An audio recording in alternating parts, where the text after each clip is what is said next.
Soon we will talk a lot about the box model. What is a box model, how it is built, and how we define its properties. The box model is one of the key and fundamental aspects of CSS.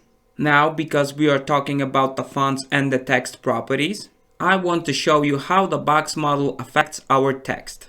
First, let's say how such a box is built. Each HTML element is included in so-called box by default.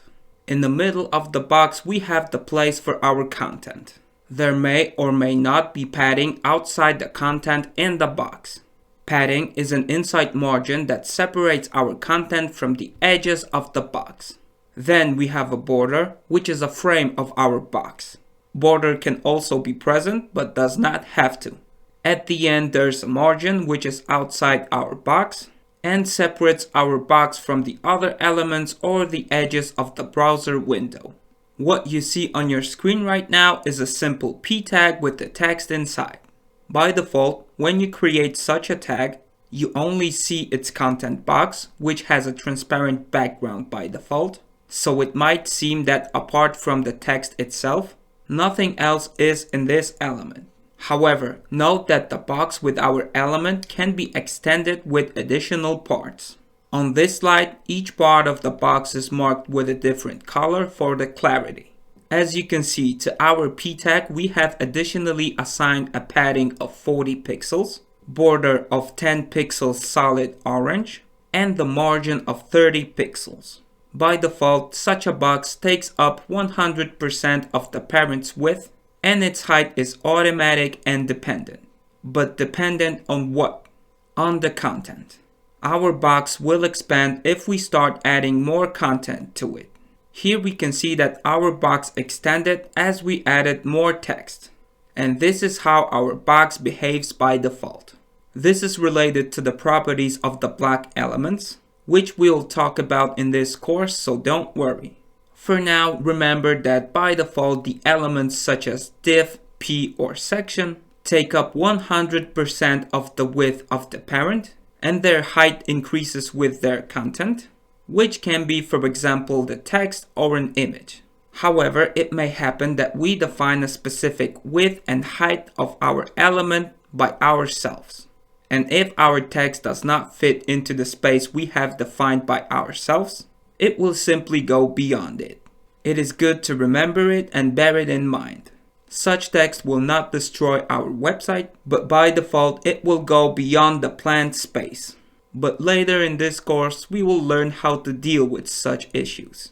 In the box, we can also center our text using the text align property with the value of center. By default, the p tag will be 100% of its parent width. If placed within a body tag, it will be the width of the browser window without the margins assigned to the body. By default, our text will start from the left side. However, if we have some short text, for example a title or a slogan, we can center this text in the element using the text align center property. The space for the content can be larger than the text itself, so we can center a small amount of text in the empty space of our element. We can use the text transform uppercase property to write our text in uppercase. In the HTML code, we should type this text as normal, and in CSS, we should set its appearance. All the appearance issues on our website should be handled with CSS. In the box, we can also specify the line height for our text in the element. As you can see on this example, I use the value of 150% here, which makes the spaces between the lines much more visible. If we use the relative units such as percentages in the line height property, the value always refers to the font size of our element. In this case, 150% is 150% of the 50 pixels of the font size of our element. The background color property can also affect the appearance of our text. By default, the background color of the elements is transparent. Underneath all the elements outside HTML and CSS is the browser background, which is white. I am talking about it because when changing the background of our element, we also need to adjust the text color, to make it visible on this particular background. So know that you can color our box as well, both in terms of the text and the background.